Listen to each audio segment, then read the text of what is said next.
Hello and welcome to another Monday Night Football at the Lions Den podcast. Like every Monday, we are here to recap and preview current past game from La Fiera and looking ahead of who Leon's going to face this weekend, which will definitely have all the content here. So stick with us. So it's a very, very different kind of Monday feel. Obviously, we'll talk about everything Club Leon, Liga MX, of course.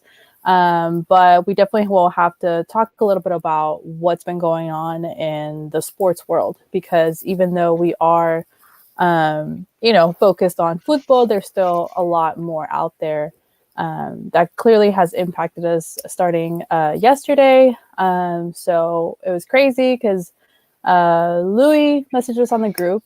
And I'll leave that to you, Louis. Talk to us about what happened yesterday. Yeah. So yesterday morning, a friend of mine, another Angelino, well, he lives here in Guanajuato, but is originally from Los Angeles. Grew up a Lakers fan, and messaged me that he messaged me was Kobe died with big question marks and exclamation points, and I was like, "What are you talking about, man?" And I looked it up, and TMZ was reporting that Kobe Bryant had passed away in a gruesome helicopter crash. And I didn't believe it. I thought it was a hoax at first. And it was only when I started watching on TUDN, the match between Monterrey and Pumas, that the announcers on the Spanish language broadcast started talking about it. And slowly the news trickled in that Kobe Bryant, great, Lakers great, NBA great for the game of basketball, legend in the world of sports all over the world, had indeed passed away at the age of 41. And it was just an unbelievable and devastating piece of news. Even for me, growing up, frankly, detesting Kobe Bryant as a avid Portland Trailblazers fan. The Lakers are the team I always hated the most. They were always our coco. Anytime we had a chance to win anything, they would come in and take it from us. And I considered him to be the ringleader of that. And so it just he wasn't even somebody I loved to hate. He was just somebody I outright hated. And it sounds weird to say now, but someone I secretly might have even wished ill will and physical harm upon as a kid, And now that such things have actually transpired, it feels rather dumb of me to have wished for that, and kind of icky of me to have wished for that. And now it's just sad and devastating for everyone, in spite of how I might have felt about him as a person, or what he might have meant for my team. Some of you might know, we've maybe talked about this briefly, but my first love was basketball and the Portland Trailblazers. So it was a range of emotions for me. But yeah, it's important to mention that here, so it's not the elephant in the room. I mean, this is just a piece of news that has shocked and rocked the sporting world, and in some ways relevant to what we do, what we talk about normally here, because football was Kobe Bryant's first sport, and he went on record saying it was his favorite sport, even as he made his career in basketball. His first love in sports was football. He grew up in Italy and was a huge Milan fan. And so, I mean, he had personal relationships with Messi and Ronaldinho and some of the biggest stars of the game. I mean, soccer was very, very important to him, and his passing certainly affected the soccer world. And Neymar dedicated his first goal in PSG's match that day to his friend Kobe.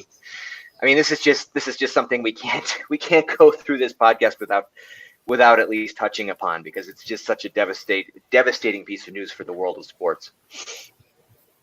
And for you guys who grew up, not you, buddy, but grew up in Cali, Javier and Carlos, who grew up in Cali, and Carlos, you got your jersey on even to commemorate. Yeah, I mean, you guys. I mean, we all take this on a different level, but I can say that for every one of us, it's devastating on some level. Yeah. And not just us, everyone who's not even people who don't appreciate sports were affected by this news. Yeah. He like I would always go back, in my childhood, thinking about greatness and him talking about, the Mamba mentality and how that always has inspired me or influenced me. You talked about how his first love was soccer because he was living in Italy when he was a kid because his dad was playing over there. And he was exposed to greatness. At that time, La Serie A arguably was the best league in the world. It had great teams. And he also, like, it was crazy because on my YouTube channel, on my subscriptions, I could see how in every aspect of whatever I'm subscribed to, whether it's hip hop, whether it's Argentina, there was like a video of him in Argentina saying like, "Hey, how come you speak like really good, Spanish or like it sounds kind of Italian?" And he said, sorry, it's kind of lagging. It said, well, I grew up in Italy, and he said that his idol was also, he saw the great, Maradona with Napoles, and he said he hated him, but he was exposed to what I think. Even you look at the comparisons to Jordan and everything, it's kind of why I never want to get into debates about like who's better, Messi or Cristiano. I feel people don't appreciate greatness when it's there because as a kid, he was a person. I grew up in Southern California, so huge Laker community, huge. And Kobe is just, he was, as a kid, I remember, I was in middle school and we would just throw paper balls into the trash can. It was, people would just say Kobe or it's hard. It's hard because he transcended sports, and it's one of those things when we're going to remember where we were when we found out. I know for a fact I'm going to always remember it because in the middle of what I was going through, the chaos of my dad's car getting towed, and I like, give me your phone, and I'm gonna call somebody right now. And the first thing I see is Kobe Bryant died in a helicopter crash. I turned to the lady who were just yelling, "Is this true?" Yeah, you don't know about it. And she started explaining everything. It was like everything just stopped, and I didn't even care about what was going on. I started thinking about life, and I started thinking about how, that's like I've always loved basketball, and I've never had a team. I've been a fan of players, and just I root for players a lot. Right now, Kawhi because he went to SU and whatnot, but yeah, Kobe passing away doesn't even feel real. And then it's not even just that; it's just everything that involved the helicopter crash and his daughter, Jana, who as being Mexican, and all the love that he gave to the Mexican community. Because I know growing up in Southern California, you just saw it, and then he got married con una Mexicana, and that's kind of how it hit me. I'm just trying to like assimilate it still, but I just feel like that mentality that he has will transcend forever. And I don't care if he's the best of all time or he's second to Jordan or not even in the top 5. I'm just glad I got to live in this era, when he was beating Cali, when he was doing his thing, winning 3 NBA championships in a row. And then I feel like it was yesterday when he retired, and he put those 60 points against the Utah Jazz. And I'm in Utah, so that's all I've been seeing on the television. Like, our connection with, Kobe Bryant is this. And then it was like, yeah, and he had a connection to Leon because his father, was the técnico de las abejas de Guanajuato. So he's one of those people that was just very transcendental. And I've always admired people like that. And, Kendrick Lamar, my favorite rapper of all time. It's just, I don't know. It sucks. Yeah, it's hard to put into words the effect that he had on everybody. That the entire NBA right now, there isn't a single player currently playing who wasn't affected by him in some way. The older generation who are still playing were his colleagues or were they were his friends, and then the younger generation grew up watching him and admiring him. So everybody playing in the NBA right now, they didn't cancel yesterday's slate of games. They were talking about it. They didn't end up doing it, but like nobody's heart was in it. The Blazers played yesterday, and they have Carmelo Anthony now. He was a close personal friend of Kobe's, and Damian Lillard looked up to Kobe, and they talked to these guys, and to hear these guys who were so close to him discussing it, and then having to go play a basketball game after that and have their hearts be in it. I couldn't even imagine it. But man. It just sucks growing up a Kobe fan for so long. growing up a Lakers fan. You know, he was the reason I started to play basketball when I joined the basketball team in middle school and high school. And, you know, I actually met him once, got a picture with him. He signed my jersey. So, you know, it really hit hard waking up and getting all those text messages and notifications. At first, I didn't believe it. Like Louis said, it was like, nah, these guys got to be joking. But then, you know, it's all over Twitter and everybody's texting you, confirming it. So yeah, it just sucks, man.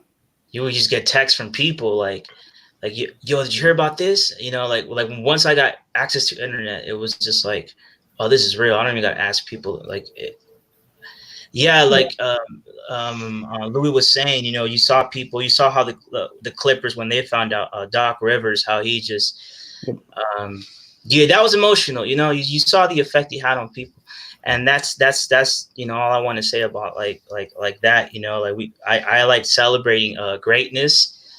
And when someone great passes away, someone that gave us a lot of memories, because that's what it is, you know, like, you know, sports and music have that effect on people. You know, it really does unite people. You know, you can go to a concert and you're like, you know, I remember, you know, going to shows and you kind of separate from your friends, but you're still listening to music you like with other people that like the same kind of music. And then you don't even know this person, but you feel like you do because you're dancing with the person, whatever, you know. Sports, like we go see a team and whatever, and they score a goal, you know, like Louis, when we went to go see Morelia in cuartos de final in León, you know, and we thought we had scored that goal. I remember we were hugging everybody, you know, and that's what those sports, but see, I don't want to call him like a deportista. He transcended that, but that's what these people, because people are saying he's just a sport. I've heard, you know, a lot of people kind of say what's so great about him, you know, but you know, I just he was just a sports star, but I think he transcended that. Obviously,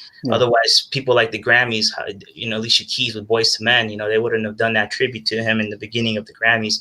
Plus, they were in the Staples Center, which is like, how do you ignore someone that built that place up in every sense of the word, you know? And there was I saw a lot of tributes from all aspects of the culture of whatever, you know, the sports world. You saw, like Louis said, like Messi, Cristiano, like he was, you know, Ronaldinho.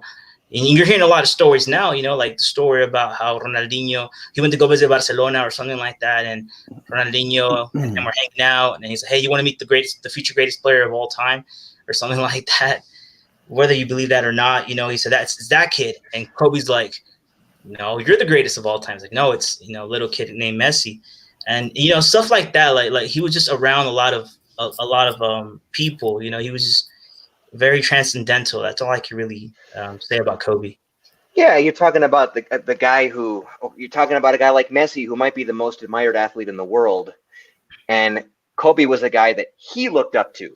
Yeah. You know what I mean? So that's crazy. the kind of level, you know? that we're talking about. Kendrick Lamar was my favorite rapper of all time, probably of all time. You know, I think he's the GOAT, but, you know, and I felt like that because it these people, you know, like you do feel like that because you know, and hearing that the people that I admire, you know, I saw like, and I follow like certain kind of athletes, you know, and it was funny how I saw everybody that I admired saying, hey, he got acknowledged by every single one of my heroes, you know. And it's just one of those things that it's shocking, you know. It still doesn't feel real, especially the circumstances of how it happened. Because it's like, for instance, I don't feel like this has ever happened before in terms of sports, you know, who has died. And this, I mean, it's like the way he died was tragic. He was 41, you know. But I was watching ESPN, and this guy said, and that was the first thing I thought, like Ayrton Senna. I think he's probably the one other sportsman, and he was, when he died, you know, Brazil was in shell shock, and, you know, he was loved in Brazil so much that he was voted the athlete or whatever of the deportista of the over Pelé and whatever, you know. That's how much his death impacted him, because he died in such a tragic, and I think that's the part why people are, because someone's saying like, oh, we're all gonna die, people just die, but yeah, there's a difference between dying when you're like 80 or something and of natural causes, and then just dying in such a tragic way with his daughter. and other 8 people or 7 people that were on board, that's just a tragedy, because it does make you think about life, and no one knows if they're gonna wake up tomorrow. So it's one of those deaths. It makes you. When that happened, I just hugged my dad. You know what? Okay, our car got towed. So what? Let's just go home. Yeah. Well, the fact that his daughter was there makes it 1,000 times worse. Especially, she was only 13, and she was 13. She had game. She had mad game as a basketball player, and seemed to be primed to. She has so much in terms potential. of basketball, and a lot of potential. But not just that. I mean, I heard on one of my Blazers podcasts today, they were talking about, everybody's talking about Kobe. Everyone, everyone talking about sports has to touch on this. That's why we're doing it now. Yeah. You have to touch on this. Yeah. And they were saying, he was only 41. What might this next phase of his life been in terms of excitement and productivity? He retired from the NBA, and 2 years later won an Oscar. Think about it that way. Louis. He retired in 2016. In 2018, he won an Oscar. So what only was sports person to ever win an Oscar? So what would have been next for him? Well, yeah, that's the most tragic thing. Now we'll never know. That's what I'm saying. Why for him, and what's next for his daughter? We won't know that either. We will never know, and that's why it's sad, because he was so transcendental, and he could have, like they were saying, he was just beginning a second act, and I think he would have been even more transcendental outside of basketball. That's why it sucks. That's why it hurts, because he did so much for the community, and in Southern California, LA, it's a bummer. It sucks. Yeah, man. Rest in peace to everybody who died that day. Yeah. Rest in peace. Tragic. My brother was crying. My brother's a huge basketball head, and he could not believe it. He was a disbelief up to this day. And, I even cried. It was just so tragic. Like, I cried. I'm crying right now a little. Yeah. I'm like getting goosebumps, because it's just a very tragic, accident, and, important people died, and also, other people died, and it just makes it worse. And it's just crazy. Every time I log in on Twitter, it was nothing but Kobe. And I was like, I'm just not even going to get on Twitter. I'm just going to stay off. Like, it just makes you really think at how much impact, how much of an impact he had on everybody. Mm-hmm. So, there are a lot of people on the group chat talking about Kobe, but never forget Mamba mentality. Never forget that. Unbelievable. Kobe is gone from Sinaloa. Alejandro said basically had the same thought process. And then I guess what Lou was saying, at least you got Melo. we do have Melo. It's been fun to watch. It's been fun to watch Melo. He's been a bright spot in an otherwise pretty forgettable season. Yeah. Gustavo also said co-followed Mexico throughout the 2014 World Cup. There's tweets of the Mexico versus Brazil game and against Croatia. Mm-hmm. He had a lot of love for Mexico. He spent his last birthday in Mexico. And then it's the hate-respect relationship that exists in sports, which is beautiful. I think in regards to what Louis was saying. I desperately did not want to respect him at any point during his playing career. I did not want to. But he made it impossible not to, really, in terms of his game. Yeah. And then Gustavo said the lasting image I will have on Kobe is in 2010 NBA Finals, where Chris Rock, David Spade, and Kevin Bacon were in the front seat trying to crack a joke to Kobe, and the look on Kobe's face was just locked in. Yep, I remember that. There's a lot of memories, man. Yeah.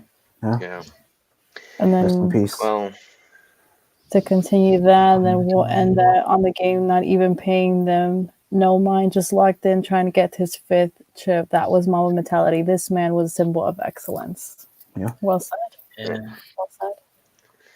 Well, I suppose there's no way to segue from any of this, but yeah, I mean, it's good that that Louis, open the floor. We have to talk about it. It's something that it's hard. We have to talk about it.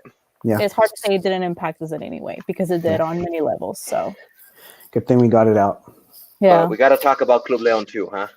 We do. It's a victory Monday. It's still. It is a victory Monday. Felt a lot better on Saturday night than it does now, but yes.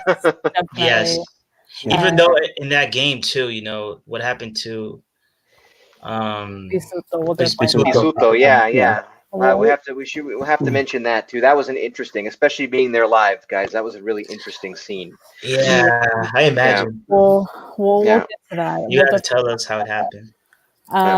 But thank you all you guys on the chat for giving us your comments regarding the Kobe Bryant tragedy. Now we're going to jump into Club Leon victory Monday versus Pachuca. Carlos, tell us about the club team news right before this matchup. Right. So last week, right before the game, actually, I came across an article that was written, I think it was Periódico AM, and they mentioned that Yarbrough has until the 4th match day to sign with a New Mexican club, or until the end of January to sign with a foreign club. So as we know, he hasn't been playing or having any activity with the club, and it's kind of sad, man. It's kind of sad to see a legend like that go out the way he's going out. So I put that in there. I don't know how many of you guys knew that, but it's interesting to put that in there. And then we also saw the debut of Mauricio Isais. He was the 5th minor that was debuted under Ambriz, and that was pretty much all I had for team news. Yeah. So the Yarbrough situation, I don't know, just to touch on that very briefly. I don't agree with the way Ambriz is handling the situation. I think he's being a little petty about it, to be quite honest with you guys. I think just because of the fact that Yarbrough expressed an interest, knowing that he wasn't going to be a starter, it wasn't expressing interest in going somewhere where he could be, and basically for having expressed that to Ambriz erased him from any plans he might have been in. And I don't know. I think that's kind of a cutting off your nose to spite your face kind of thing. Because no matter what happens, I mean, Yarbrough is still the 2nd best goalkeeper on the roster. Yeah. Yes. To some, he's the best. There are people who prefer him to Cota. I mean, at the worst, he's the 2nd best keeper on the roster. I mean, you should keep him if you're not going to move him. You should keep him as a backup. The fact that it's normal when a goalkeeper is not going to be a starter to want to go somewhere that he will be. But if he's not going to be moved, that's not. I don't know. For having expressed our desire to play should not be a reason to have completely wiped him out of the plans. That's just my personal opinion. I don't know how you guys feel about that, but that's my personal opinion. Yeah. I agree, and it's like that's why, like, I don't know, like 2 weeks ago, I said what's gonna happen to Yarbrough, because I said I would want him to stay because I know Leon's gonna play Conca Champions, and I think maybe they're gonna need someone. What if Cota doesn't play every single game, Liga and Conca Champions? Eventually, maybe we need a substitute in that position. I would rather have Yarbrough. That also is a big factor, and that's why would we like just get rid of him in such a distasteful way? I think you said it the best way. Just because he had expressions, I think anybody that's a professional or wants to better themselves will think like that. Like, hey, if I'm not playing right now, I mean, I'm at an age where I gotta be titular somewhere. His best years are going. He could be. He would be a top goalkeeper in Major League Soccer. Yeah. I'm confident of that, having followed both leagues fairly closely these past 5 years or so. I'm confident he would be a very, very welcome addition to most MLS clubs. I'm interested in the rules about the January 31st that you said, Carlos, because I think, as long as the transfer, because MLS, for example, has a different transfer window than most other leagues in the world. I think as long as their transfer window remains open, then a player can join. I don't. Okay. From my understanding, is a transfer window only matters to the team that a player wants to join, or to a league that a player wants to join, not the one he's leaving.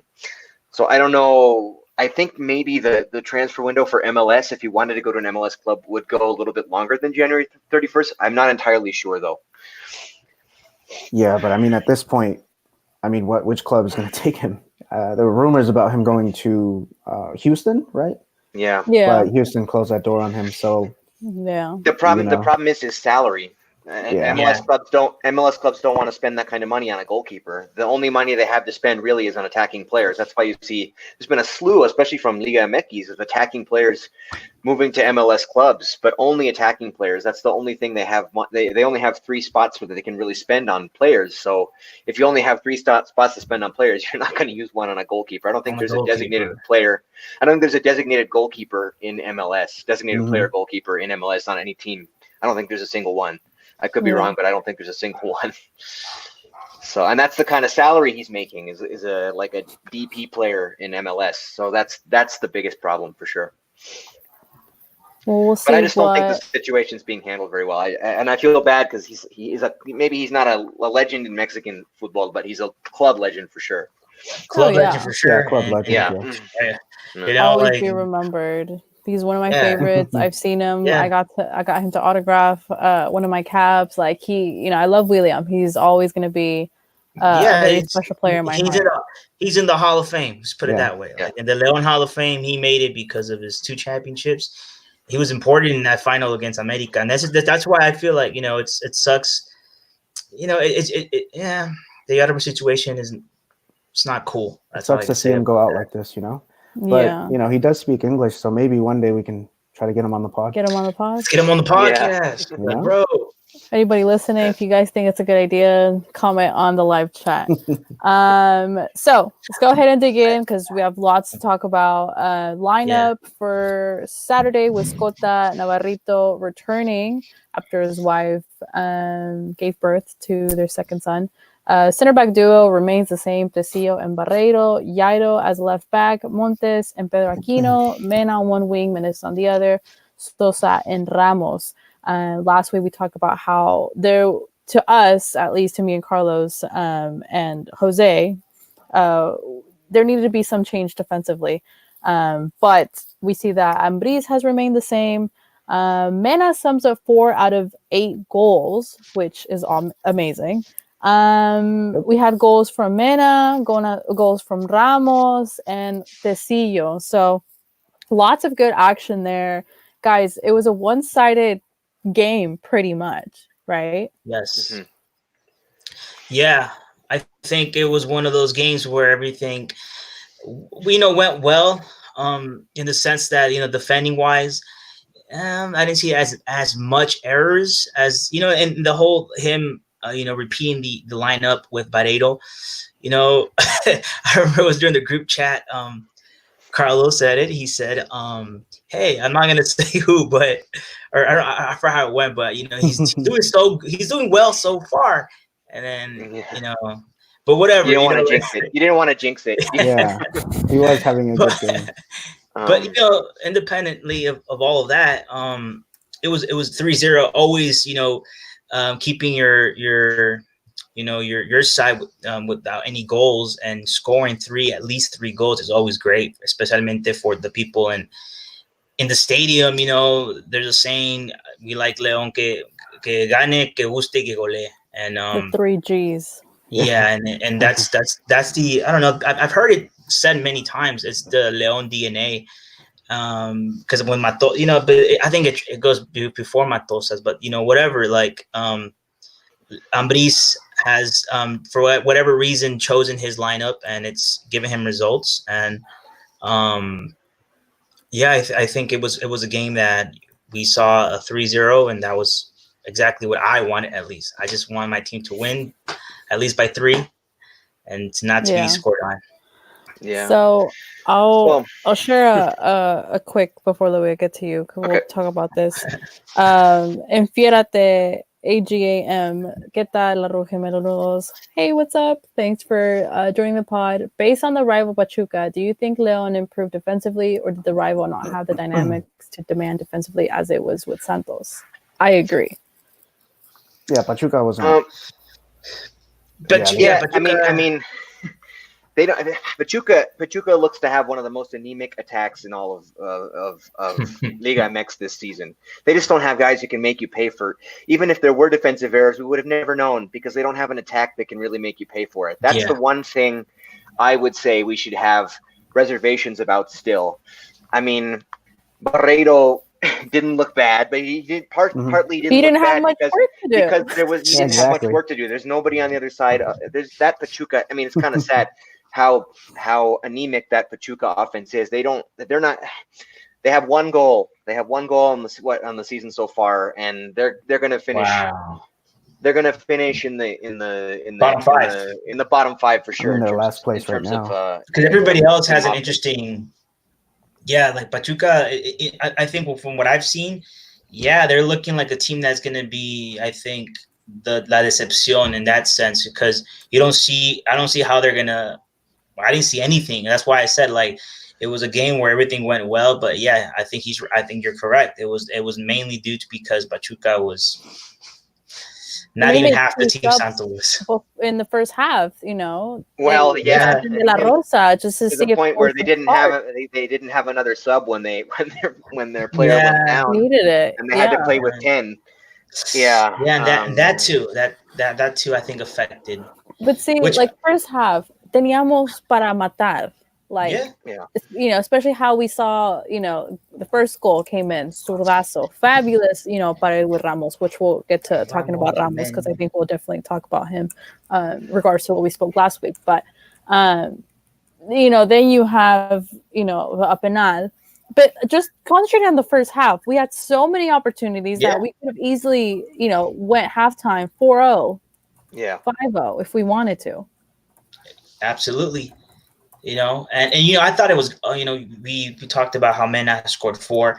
He could have scored 5, but he decided to give that penalty shot to Ramos, which is great. That's cool to have in your team, to have that kind of, humildad and, just getting along with, it's going to give him a lot of confidence for sure, Ramos, because, he has to score a little bit more. But I think you're right. We could have easily won 4-0, 5-0 in the first half. Yeah, and another thing too that I wanted to bring up was the fact that we played against an obviously weaker Pachuca team. Like, it was so easy. I don't even know if like Cota se despeinó, like they were so easy that if I were watching this, I feel like if I were watching this Leon last season, we would just crumble or we would sit back against easy teams. Yeah, because I think Louis said it last season. Against teams we're supposed to beat, we kind of just lay back and we play, an underwhelming football. Mm-hmm. So, this time for a full 90 minutes, we dominated, and it was really awesome to watch. Yes, yeah, I think. Oh, go ahead. Well, I was just gonna say, I mean, this is a clearly weaker side. Very, very. We probably overestimated them. We were like, no, we can't take Pachuca for granted. We got to be careful with them. I think we overestimated. We overestimated them. Way, I mean, we don't want to disrespect the rival, and we don't want to take anything for granted ever. But I think in this instance, like, they're clearly a weaker side, though. There was still a whole lot to like about this match. I mean, I would say it was the most dominating performance probably since maybe against Toluca last season, towards the end of last regular season. We won 3-0 at home. And, or was it 4-0 even? And then probably the most complete performance since that great game at Necaxa last season, which was sort of like the last time that we looked like a championship caliber team, I would say. Championship caliber team. Yeah, that was probably Jornada 10 last season in Aguascalientes against Necaxa. It was that I thought that was an extremely complete performance. We looked like a championship caliber team. This was probably the most complete performance since then. That's quite a while ago. So it was encouraging to see. There's a lot to, in spite of the fact that we completely overmatched a completely overmatched rival. Yeah. There was a lot to like about this, and like you said, Carlos. Again, against teams like Atletico San Luis and Juarez last season, just completely taking them for granted, letting them score a couple and think they can win, and then finally, like Veracruz, by the skin of our teeth, getting the result at the end. Bless you, Chapo. I swear to God, like we would have lost that game. Yeah. This did not have that sort of feel at all. This felt like taking care of business against a weaker side, just like they needed to be. Yeah, which is what a team that aspires to win titles has to do. Mm-hmm. So in that sense, it was very, very encouraging. Y partidazo de Meneses. Oh yeah. He's on Yeah, I mean, another level right now. I'm starting to think he might be the most important player on the roster. I was talking to my buddy about this. Like you can lose Macias, you can lose Apunta, and your esquema won't be affected that much. But you take somebody like Meneses out of there, and that then you he might not show up on the stat sheet as much. What his impact is, well, it would have more if they wouldn't have called back that goal against Santos that should have counted. Yeah. But I wasn't here last week, so I wasn't here last week either, so I didn't get to. That was like, whoa, man. I know. I didn't need get the there. opportunity to desquitarme. But Me no, neither. he's incredibly important. El motor. He might not have the best touch or the most talent, but man, his effort and just everything he brings, he's everywhere and just getting in on everything and involving himself in every play. Like Meneses is. I just had his estampado put on that new ugly jersey, just to commemorate the first goal scored wearing with that jersey. Oh, okay. Yeah. Well done. Good job. I can respect that. I can't. Why would I hate on that? I'm not no hater. I like that. I'd be throwing Torreon. Why did you let it be a goal? It was such a beautiful finish. Like you gotta be. And it would have changed the whole outlook of that entire match. Oh yeah. If that had counted. Look, sometimes things happen for a reason. Because I feel the reason why Leon against Pachuca play the way they play, where they're like, no, we're not going to take any chance. We're just going to play all 90 minutes. We have to play focus, we have to be cutthroat. I think that's exactly. Leon has to always consistently don't do typical we're gonna ponernos para atrás, defender. No, none of that. That's not us. That's not our style. And I don't like that, and none of us like that. And I know people when I go to the stadium, they don't like that. We want to be a team that always dominates. Todo pa'l frente, todo everything. And they kept attacking. The only time they took their foot off the gas was after the Pisuto injury, of course. I mean, which by the way, you were there. Yeah. You were there, and I was there. Yeah. I mean, I was in Utah. That was an understandable reason to take the foot off the gas pedal. The game. The game was obviously won at that point, and you don't want to show up the other team that's owned by the same ownership group as your own. I mean, that's not a good look. Yeah. Yep. Yeah. It was awful. I was watching obviously the Leon game, and I was talking to Tom on camera. He was watching the other game, keeping me updated. And I just was screaming oh my God. He was like, what? And I'm like, change it. He changed it. And it was just reminding me Chapo Montes' injury because it looked so similar. Chapo was right there too. He was the closest player to him. I mean, it was kind of symbolic in a way. It was so symbolic. Yeah. And then they subbed him off. I mean, maybe they were going to sub him off anyway, Chapo, but I think also it was because I think he was a little shaken up by the whole thing. Yeah. I would imagine, But I mean, our whole stadium was too. I think this is a really important thing to mention: the fan reaction in the stadium and our players, not just the Pachuca players, but our players. The reaction to that injury was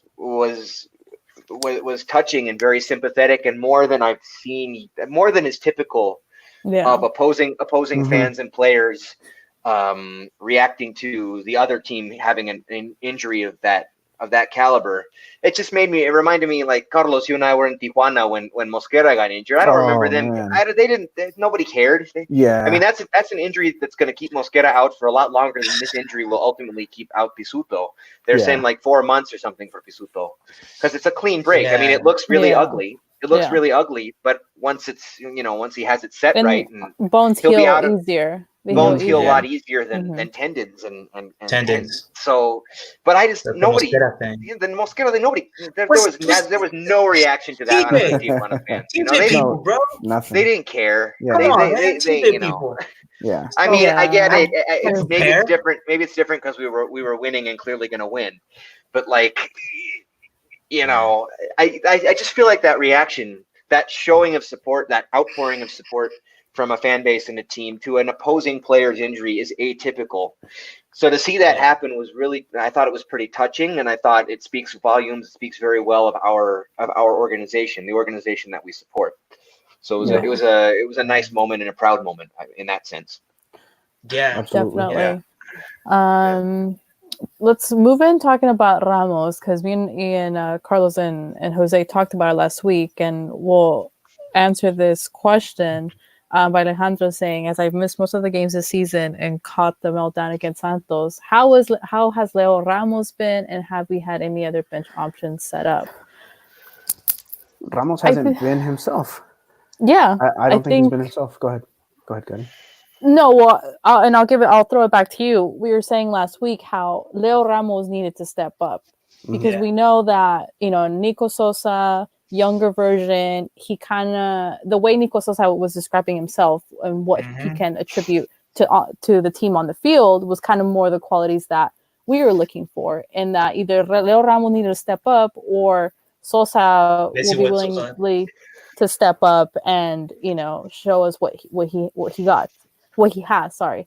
So throwing it to you, Carlos, what is your response? What did you see? Obviously, a goal and assist this past weekend.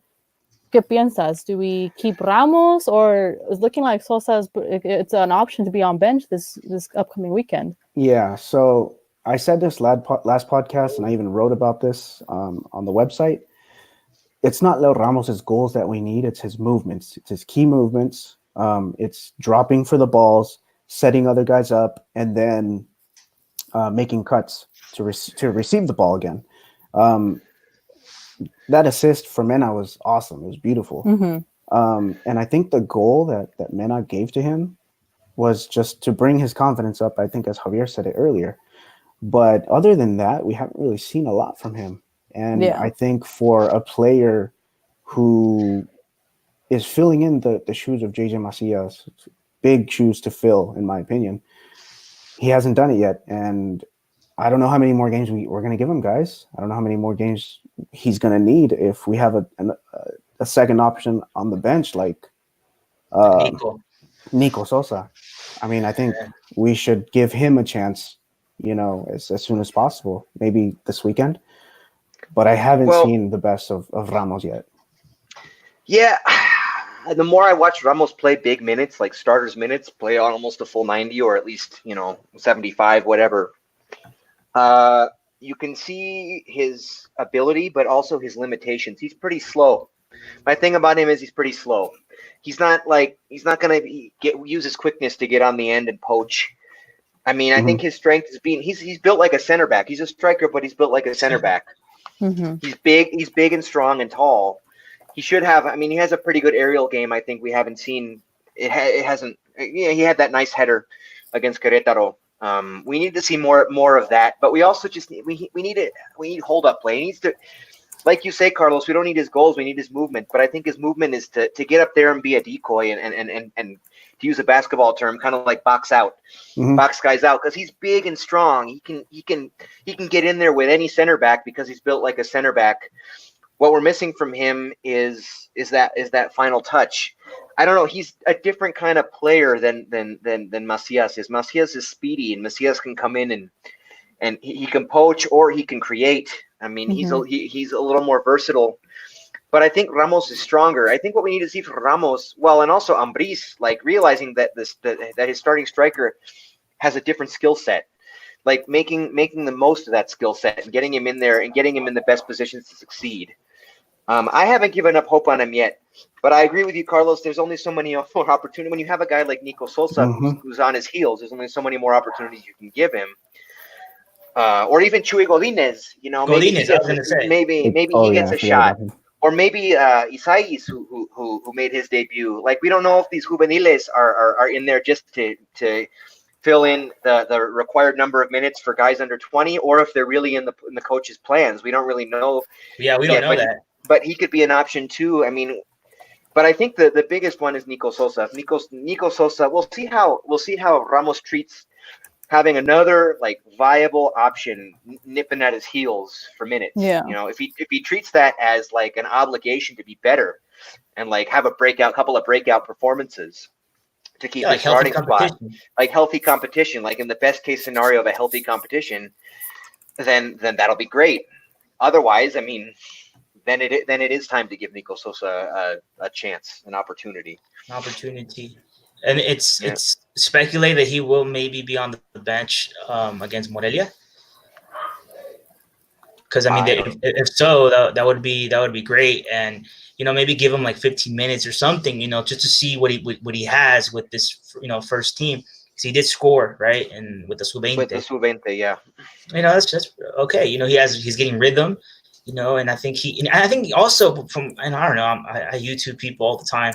I heard interview. He seems like a smart guy. So I think that's the interesting part of him. Like, I feel like he's really hungry to do something in Mexico, and I think he has the skills, and I think he's younger. And I feel like if Ramos doesn't, show something in which we're like, oh, he's titular, Yeah. Why not give Nico Sosa a chance? Yeah, y se comprometió. He said, I want to score 10 goals this season. So, there you go. he's kind of saying, hey, I'm planting myself here, and, I'm committed to the team, committed to deliver to the fan base. And what me and Carlos and Jose were talking about is that we need to see different options. We need to, we have La Liga, and then we have Coca Champions. Obviously, we're going to see a lot of rotation. What I was saying, we need to see a different defensive line, because I think that is where we're weak. That's where we can be exploited very easily if we don't, find a rhythm. Like, I am not feeling Barreiro. I'm not. Like, I just can't. Even though, this past game, like we've said, it's a very one-sided game. They didn't really do much danger to our defensive line to say, hey, we had a great defensive night. No, other than Tecillo, because Tecillo is pretty much like consistent every single game. And, I love him, but he scored, other than that, yeah. But Barreiro to me is not a starter. Like, we were talking about this last week. We look at the bench and what options do we have? Like, they're throwing Ramiro to watch the game from, I wonder why though. And then have him on the bench, like, or put him in. I'm not feeling. So who after Barreiro? Who's after him? Akiwa? I mean, there's Ramiro. There's Miguel Herrera, but I'm a Ramiro fan. Like, yeah, me too. That's not gonna happen from the looks of it, but yeah. I don't know to what point is somebody's going to be like, you know what, this isn't working out. Let me change it. Because I think from what we've seen, he's going to keep it pretty much the same. Yeah. I don't know. When I went and got lunches with Tom Cuddy, he told me that he thought Barreiro was better than Mosquera, and I ripped into him for it. Yeah, he mentioned that. I was laughing because we've also had that conversation. I said, well, I brought up that, that first goal that Querétaro scored against us. And I was like, maybe Mosquera wouldn't have gotten to that ball, but he would have laid out for it. He would have laid out. Yeah. He would have tried. Maybe he might have pushed the ball just further into the goal, but he would have tried. And for that reason alone, I like him better than Barreiro. Yeah. But I don't know. It's one of those things. Like, maybe if he just gets some more time, minutes, he's gonna be something. It's just that I'm with you. It's that one. Like, if I felt maybe they should use all. If they're, I kept saying, if they're not gonna, buy Macias and they had the money, I think they should have gone for a defender. I don't care if it costs us like $8 million or whatever. I feel like that's the part where we need security. It's like you don't feel secure. Like, when we had Rafa Marquez, I don't care how people criticize his agent, whatever. I felt safe that we were like, you know what? Love you, Rafa. He's commanding the defense line. I feel good. I feel good about it. And the truth is, he came back playing better. He got thinner. He got more active. Like, he, succeeded very well. He came to a team that wanted him. Not even his own team wanted him. I need someone with Tecillo that I can feel safe with, that I can feel like, you know what, él puede comandar la defensa, we're good. I don't feel that. So I don't know what's going to happen. Well, honestly. Maybe this is kind of a hot take, but in that sense, what you were just discussing,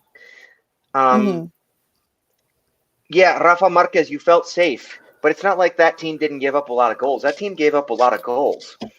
Yeah, they scored more than they gave up, but they were not an impenetrable defense ever, even at any point in that bicampeonato. They gave up a lot of. I mean, the idea with with Matosa's teams was that they'll always score one more than they give up, but it's not like they're not going to give some up. They gave up a ton of goals on that team.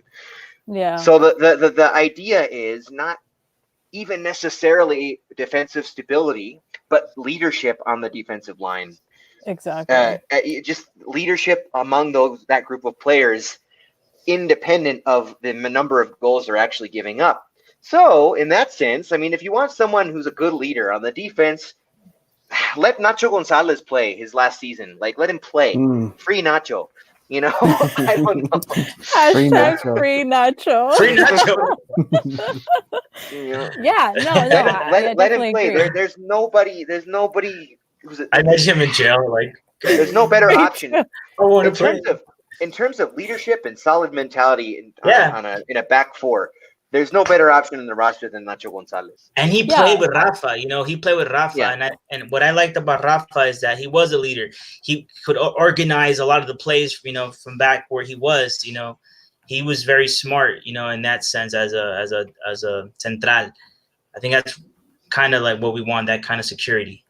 Yeah. So I don't know what's going to happen, but we'll definitely see what this upcoming weekend looks like. Before we head to one more question, before moving on, Fernando Renteria said, Javier, saludos desde San Diego. Oh, what's up, man? Hey, yo. And then we have SD all day. SD other all day. viewer said hello. Let's say, hey, Louis, you remind me of Snowden. He's the Snowden of Periodismo Deportivo of Club León en inglés. Yeah. He's got conspiracy. You guys don't even know. He hacks Chucho Martinez all the time. Did Louis freeze? I think he froze. Because he discovered his true identity. Oh, there you go. Oh. Yeah, he just hacked right now somebody during that. So an important question. So far during these past games, in Fierate said, then Gary, Javier, Carlos, and Louis, what is the true level of León so far versus Querétaro, versus Santos, and versus Pachuca? I actually wanted to say this earlier. I wanted to say this earlier. Mm-hmm. Last season, we lied to ourselves a lot. We sugarcoated our losses. We sugarcoated right? And it's kind of funny. No, it's true though. It's true. Yeah, like now we know. We know. Now we're a little more honest with ourselves. So last season we sugarcoated, a tie with Atlas, a tie against Veracruz. We were like, no, it's going to be fine. This season, I feel like we came out hungry, strong. Like this is the real León. Mm-hmm. So the true level, to answer your question, in Fierate, I think we're good. I think we're contenders. I think the season is for real. Yeah, I agree with. We'll see how long they kept it up, because they did look like that for the first, I would say, 10 jornadas last season or so. They looked just as much like contenders as they had coming off of a final. But I agree with you, Carlos. There's a little bit of a different feel right now. They feel like they come out. I mean, we just talked about sugarcoating losses, and I don't want to do that.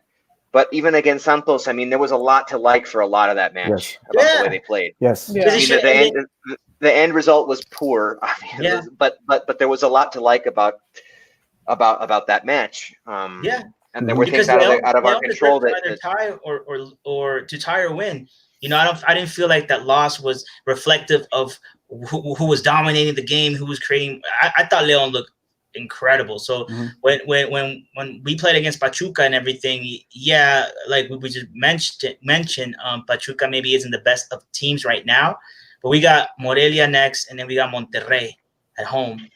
And I think that those are the couple of games that we're gonna realize. Oh yeah, because remember last season we lost against Monterrey, kind of how we lost against Santos, like last minute. Very similar, yeah. Yeah, I feel like okay, maybe that could be that kind of situation, because then they'll look good the next 3-4 jornadas. I just don't want to lose to teams like Puebla, because when we lost to like Puebla, that's when I was like, I don't.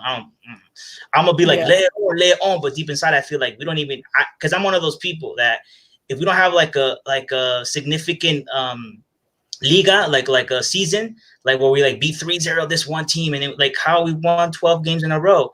Like those are the kind of seasons that when Leon plays that I feel like, oh yeah, I want to be champion so bad, because it se merece, But when we lose against Puebla and then we tie against Veracruz, like I don't even want to be champion like that, I'm that kind of a person for whatever reason.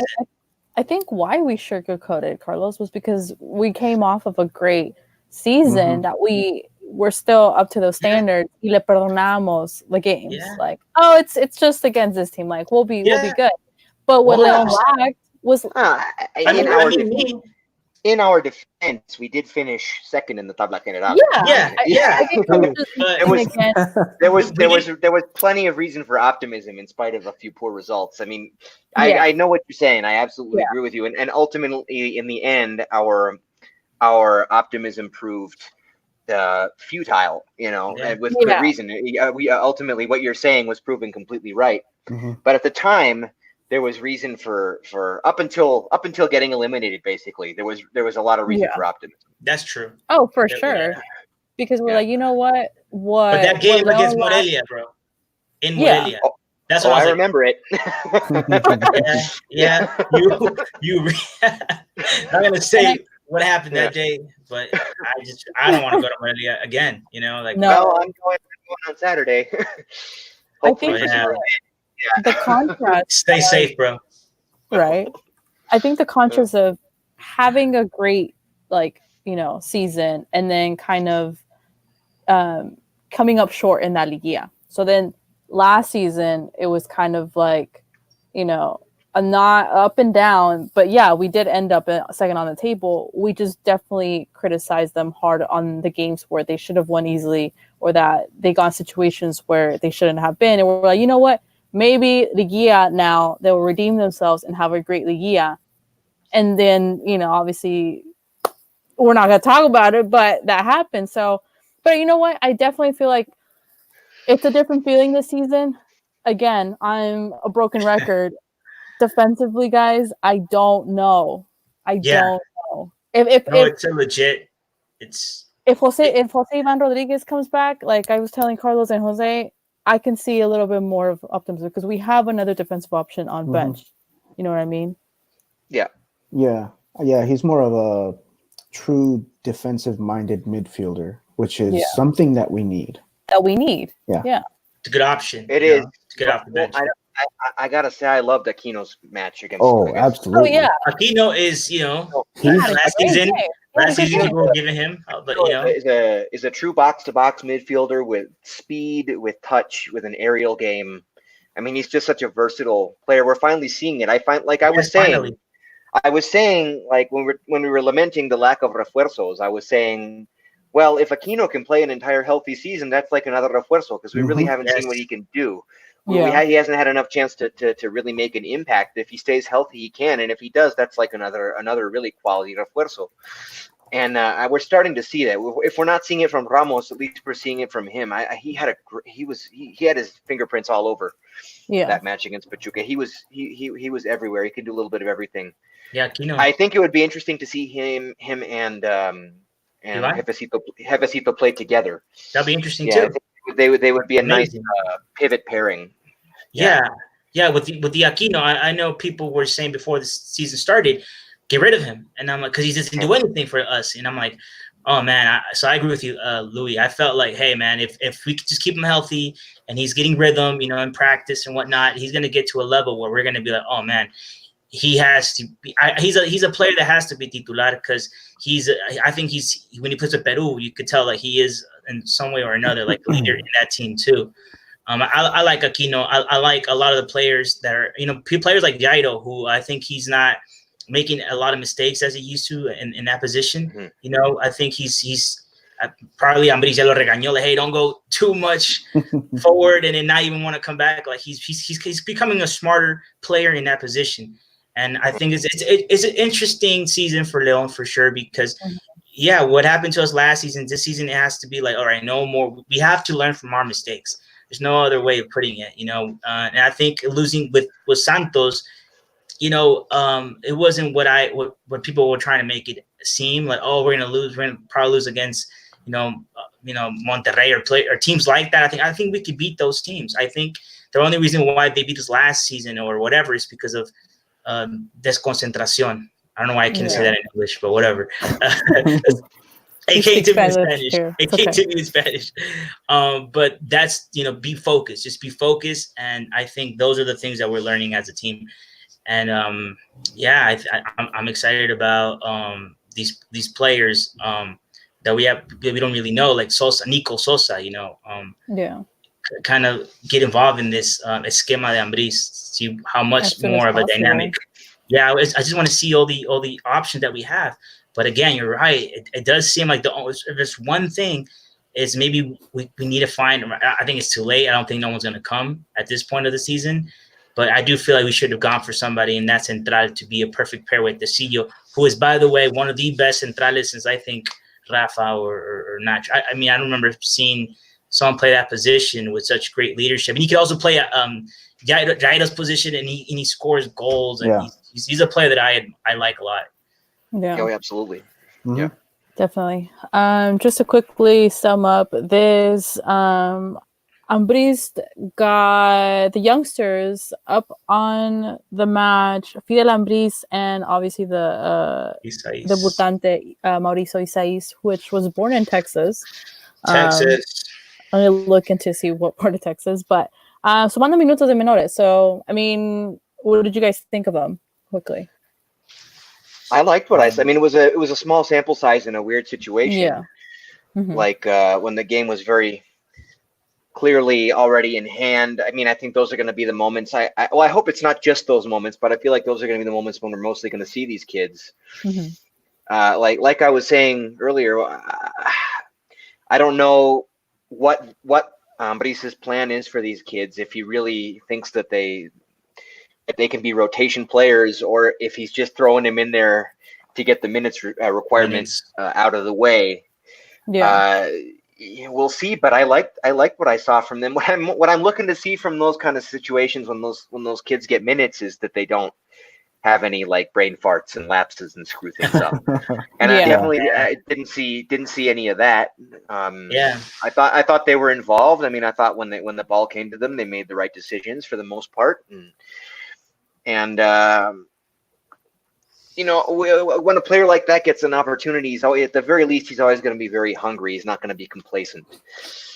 So, I mean, I think these are really I mean, they're not just juveniles to meet the requirement, but they're also intriguing pieces. I hope they're treated that way and viewed that way, because generally I liked what I've seen. Agree. Like whether if he's using them for the minutes or because he feels like they're going to be serious rotations in the sense that they're going to, substitutes in which he feels like instead of Godinez, instead of whoever, who's in the bench, we're going to see probably against Monterrey but I think it's great whenever he debuts players, because I think that's one of the, I wish if they could invest any kind of money in anything, Club León, forever, I think, is Fuerzas Básicas. Always invest in Fuerzas Básicas, because look, JJ Macias, if we could produce a player like that, we don't have to keep borrowing players from Chivas and then them charging us 15 million, whatever, like we could do that too. I think Grupo Pachuca is one of the best in it.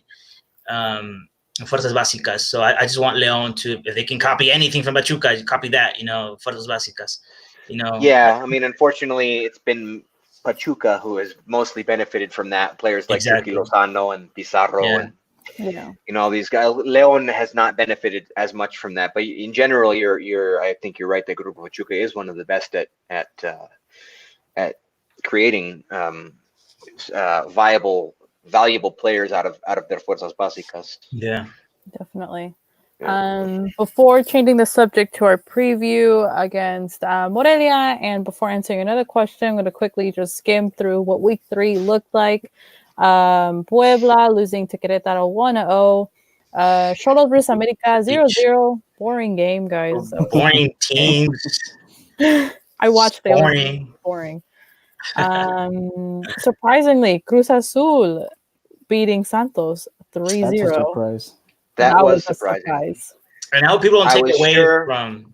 Oh, go I ahead. was sure until like I was just gonna say I was sure until like 5 minutes to go that Cruz Azul would find a way to blow it. I was yeah. Hey, but they won. Give credit to where it's due. They I won. do now. Yeah. Now. I was just sure they were gonna blow it. Yeah, because people were saying, "Oh, Santos and that." It was a good Santos team. I think to everybody's surprise, they won 3-0. Elias, such a he's always a highlight. Elias, man, I am never gonna hate that guy. I met him twice when he was in Leon, so he's a good guy. Yeah, he's a good guy. Tigres beating Atlas 2-0. 2-1, no? Sorry, 2-1. Yeah, 2-1. I was like scrolling through the other one. Leon, obviously, 3-0 against Pachuca. At the same time, Chivas and Toluca were playing, and Toluca was able to rescue a tie, which was pretty. That was great. That was almost as great as our win. Yeah, that's what you get. Yeah, la Cruz Azuleada de las Chivas Galácticas. It makes me sick to even say that. Chivas Galácticas. I mean, they play against Dorados, and Alexis Vega is out, JJ's out, and now it's what's his name? Who else is out? It's one other. The point is, they only have like Oribe Peralta as an option or something like that. Yeah. Wow. But anyways, right. Pumas, which surprised Pumas, they always go up and down the season, but they beat Monterrey 1-0. So they did, but that was mostly because Monterrey looked bad. That's how they looked last season. Yeah. You just know everybody's in denial. Yeah. But I don't know.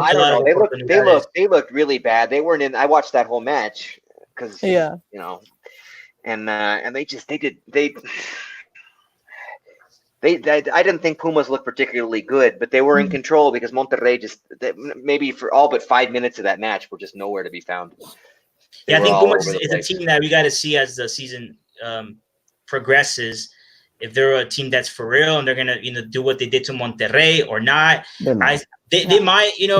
I see them probably 9th. I would never bet my money on Pumas. No, never. Me neither.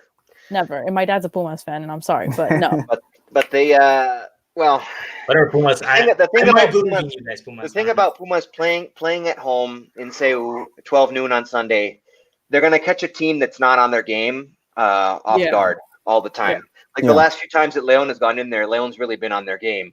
So that they've come out of there with a win. But Monterrey was not on their game, so Pumas playing at home is gonna take advantage. I mean, I think they really consider that horario and that I hate that horario. And the day and time as an advantage. Like it's on purpose that they fight to keep that time because they see it as an advantage.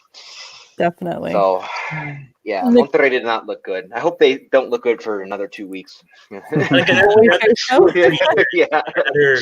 2 years or something, Yeah. Any team from Monterrey, any team from the north. Don't do well for like 5 years that Leon be tricampeón or something, Yeah. Oh, that'd be amazing. Necaxa and San Luis tying 1-1, and Juarez beating Morelia 3-0. I watched that game. 3-0. This is the underdog, and I'm watching them. I'm watching them. So before we go into our predictions for next game, let's answer a question from the live chat from Alejandro saying, do you guys think it's a do or die? And after he said win, to win the chip. Do or die? Yes, bro. If we don't win, we kill Ambris. That's how it's gonna be. No, but I mean, I feel like this feels like perhaps the last chance for this particular cycle of players and maybe Ambris. Like if he has another early playoff exit, he might be gone. I mean, being a coach in Liga MX in general is just such a fickle thing. Like even sometimes when you do really well, you lose a couple matches and you're gone. If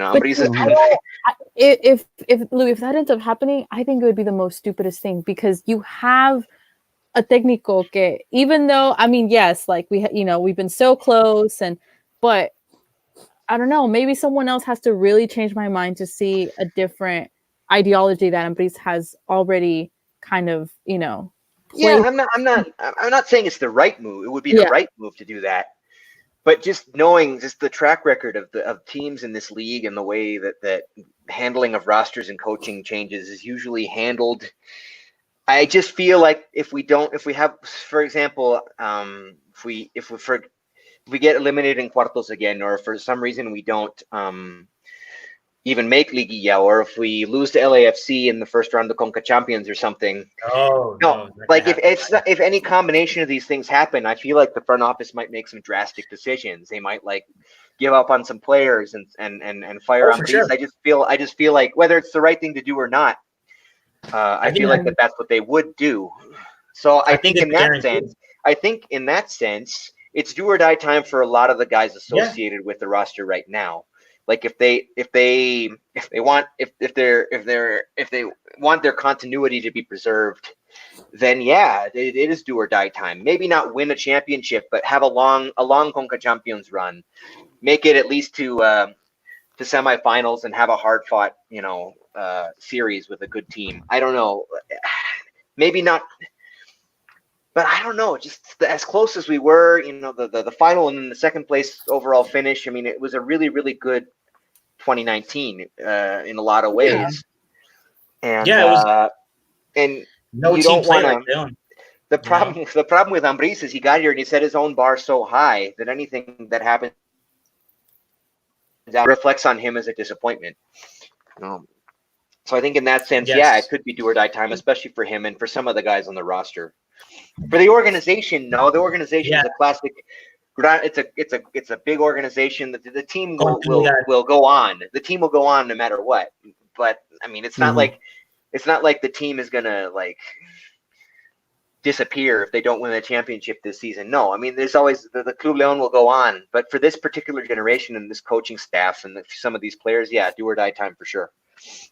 Yeah, I think, to answer that guy's question, it is do or die for some players. I think Ambriz, regardless, will get continuidad because that's what they do in Grupo Pachuca. They give a lot of, unless they don't qualify to 2 liguillas or one. If you have like a season like, what was that guy's name? Diaz or whatever? I forgot his name. I forgot his name. Diaz, if you have a season where I can't even remember your name again and you play for my team, you should not get out of here. But I think Ambriz is doing a great job. He has a system already in place where when people come and they kind of assimilate into his system, I think it would be a mistake to get rid of him unless it's just like we lose against Morelia 4-0, then 5-0 against Monterrey. Okay, maybe there's a problem. But that being said, I think so for some players it is do or die, like Ramos, like whatever. Like if Louis right, if we lose against in cuartos de final, it is good time to say some of these players are going to have to pack their bags, and I think that the are going to have to do a very intelligent job in bringing in players to substitute them. And I think we do have un deber. I think it should be. I mean, people. I've talked to people and I say I much prefer winning Conca Champions. I want to win the Liga too. Don't get me wrong, but Conca Champions, we never won an international championship. And I hate the fact that people say Tigres is el quinto grande. I think that's dumb. I think you're disrespecting teams like León and Toluca because they have more history. They've been bicampeones. They have more championships. Even Pachuca for that matter. Yeah, Pachuca because they have a really important international championship like La Sudamericana. So I think if Tigres has never won an international game, and I'm just looking at the Conca Champions, and if we beat LAFC. Most likely they will play Cruz Azul in the quarterfinals. If they beat Cruz Azul, I think most likely they will play America in the semifinal. I don't want to lose Louis to America in the semifinal. I want León to beat America in the Azteca and then go to the final and then probably most likely face or Seattle or Tigres. I would like either one, but if it's Tigres, it's going to be kind of like our redemption from when we lost against them a year ago.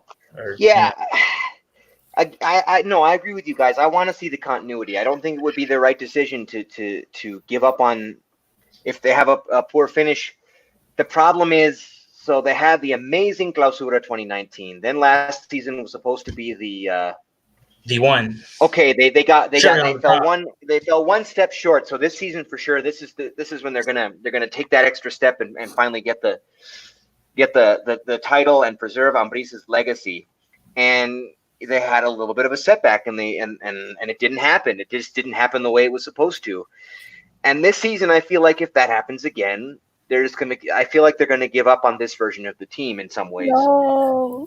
Yeah. Well, look, It's I think what I admire is that I enjoy watching how Leon plays. You know, I love Yes. watching them play, and I don't want that to get lost. You know what I mean? Like, yeah, I guess, you know, football works in many ways, and cuando toca te toca, cuando no, and you know, the luck is the big, you know, capitalized luck, because at the end of the day, Monterrey got lucky versus Necaxa y tenía suerte versus America, right? Let's talk about that later. But I just don't want, you know, how well they've been playing to just get lost, you know? 'Cause I think I enjoy watching a team play beautifully. And even the commentators now are giving, like, you guys want to see a great, absolutely. you know, a great team to watch football collectively, watch Leon. That's a great feeling, you know, putting Fútbol Picante, and then it's been almost a whole year where people keep saying, León, el mejor equipo que juega en la Liga Mexicana.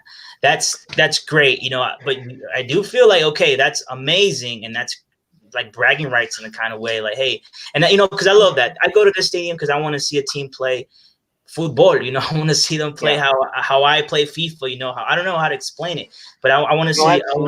Absolutely. You know, I want to see beautiful plays, paredes, you know, like whatever. The problem is, guys, it doesn't matter how beautifully and how attractively they play.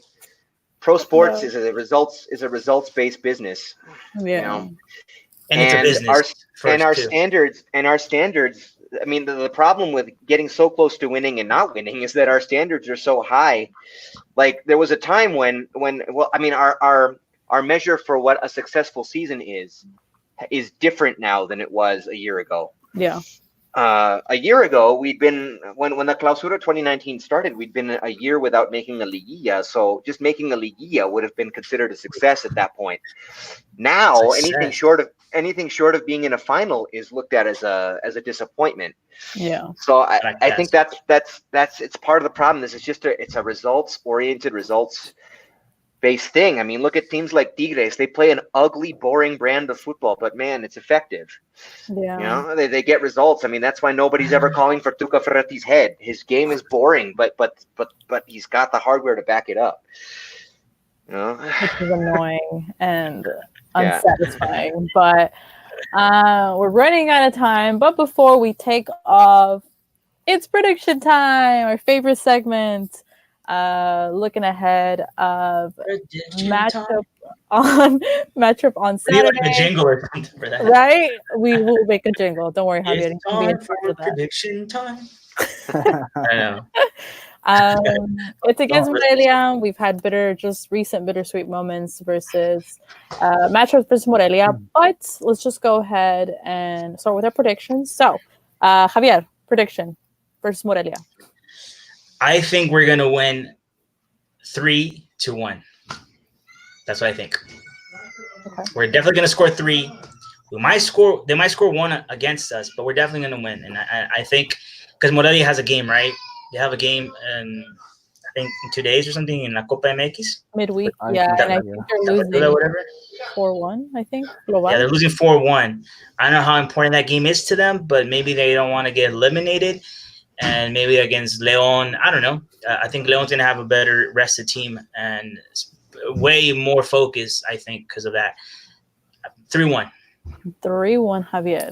Louis. I mean, if Juárez scored 3, but can León. Right. I think Javier must have read my mind, because I was also going to say I am going to say 3-1. Morelia has not impressed me. They're at the bottom of the table where they have very much looked where they belong. They belong through 3 matches. They have not looked good in Liga or in Copa. They lost their best player, who's our nightmare, Edinson Flores. He's gone, and they didn't replace him with anything close to that caliber. They lost guys. Well, they're a team that they're one of those teams. It's very hard for them to repeat a successful season, because if they have a successful season, they're going to sell off everybody who made it successful, and they're not going to replace those guys with anyone of the same quality for a long time. So they have rightfully not looked nearly as good as how they finished against us last season, for sure. I have no confidence in their ability to give us a solid match. I mean, I know, again, we don't want We don't want to underestimate any rival, just like we didn't want to underestimate Pachuca, even if we were right to. You never want to do that, especially going to their stadium and playing on their pitch. I mean, they're always going to have a chance to win, but they haven't shown me anything to make me think that they have a chance to beat us right at the moment. I think we're going to go in and get a comfortable 3-1 win. It's going to be a nice little piece of revenge for the elimination under questionable circumstances, and chip on my shoulder that I have against Morelia that I didn't have prior to that matchup in Liguilla. They were not a team I had anything specifically against. Basically, until you and I went there for the either leg and all of that fiasco at the end. Yes. I can't stand their fans. I can't stand their organization. I can't stand anything about them. I don't watch Scooby-Doo anymore, bro. I don't watch that. I especially can't stand Shaggy Martinez, and so we're gonna get a nice 3-1 win, and it's gonna feel really sweet. Yeah. You just want Shaggy Martinez to get like lesionado, like. Yeah. 3-1 also Louis. Carlos, your prediction, sir. I'm gonna say we're gonna have a clean sheet, same amount of goals, but it's gonna be 3-0. And like Louis said, it's gonna be revenge for last season. They don't have Edison Flores, like Louis said once again. He was really the only problem we had last season. And they don't have anyone close to his level. They lost and did not gain. They had a bad off season. Yeah. Was that the fast guy? The fast guy. Yeah. I kept saying, dude, I hate fast guy. Look at fast guy. The Peruano, the guy who Brian says is not the only reason he follows Morelia, but is obviously the only reason he follows Morelia. Come on, bro. Maybe Luis Diaz back in the day, but come on. And also I think we have all the momentum coming in. Morelia's at the bottom of the table. We're at the top. We're coming off of a 3-0 win. Just look bad. And they're just good. They're a disaster. Yeah. Disaster. So 3-0. Carlos says we keep a clean sheet. I'm gonna go 4-1. Why not? 4-1. You know what? Can I go 4-0? I want to go. Sure. No, you already said 3-1. But if we win 4-0, I'm gonna be. That's what I really said. So I got two. I got two predictions. So yeah, I say we let one in. Just for the fact that maybe a falta de concentración defensivamente. Barreiro does something dumb, like golazo, like Chile en la media cancha or something. You never know, So yeah, maybe I changed my prediction 4-1 because of Barreiro. Okay. Really? Okay. So we're both the same. 4-1. Yeah, I think we can score 4-1. Yeah, and then if we have an option of Sosa on bench, I think it'd be great for him to estrenarse como goleador. And obviously, we've said this before. We all agree that Leon has lots of goal scoring options on the field. So why not each of them rack up a couple? So, that is our prediction. So, thank you guys for watching tonight's show. Everybody on the chat, Alejandro, Christian, Lole, Fierate, Fernando, Kaner, who I forgot to post. Do you know any live streams for Leon's Femenil game? YouTube. I do not. Maybe YouTube. But we can probably look up something. Just put Club Leon Femenil on YouTube. Some of them live YouTube. Some of them are actually on TV. Some of them might even be on Fox Sports. I don't know about in the US though. Wait, that's what I was gonna say. If you're not in the US, definitely go to YouTube, Google Club Leon Femenil en vivo or whatever. Something's gonna pop up. I always find a lot of rojadirecta.mx. I watched the Leon game. I watched the Leon game on YouTube, because I'm in Utah. You don't get any other cool channels. I gotta watch on YouTube, I'm sorry, Club Leon. I love you guys, okay. But I'm not getting cable. F that, man. Come on. Also, shout out to Gustavo Aranda for also giving us his input. Thank you guys for joining another episode of the Lions Den podcast. Follow us on our accounts. And Javier, take it off. No, I just wanted to say get well soon, Jose. Just get well. You couldn't make it, but from all of us here, love you. and we'll see you definitely, hopefully, next Monday. And please, everybody, subscribe to the YouTube channel, Twitter. We'll get a Facebook. I don't know, presence. We'll have a Facebook presence, but please subscribe. Oh, we're losing him. Oh, come on, Javier. Javier, Come on. can you hear us? Javier. Hello? Oh no. Thank you for watching, Jose. Oh, man. Oh, sorry, Jose. You kept cutting. I mean, sorry, Javier. You kept cutting in and out. Oh, there he there is. he goes. He's having a Pisuto debut. Right. Thank you guys for joining another Monday Night Football. Louis, Carlos. Good night, guys. See you guys next Monday. Bye, guys. Night.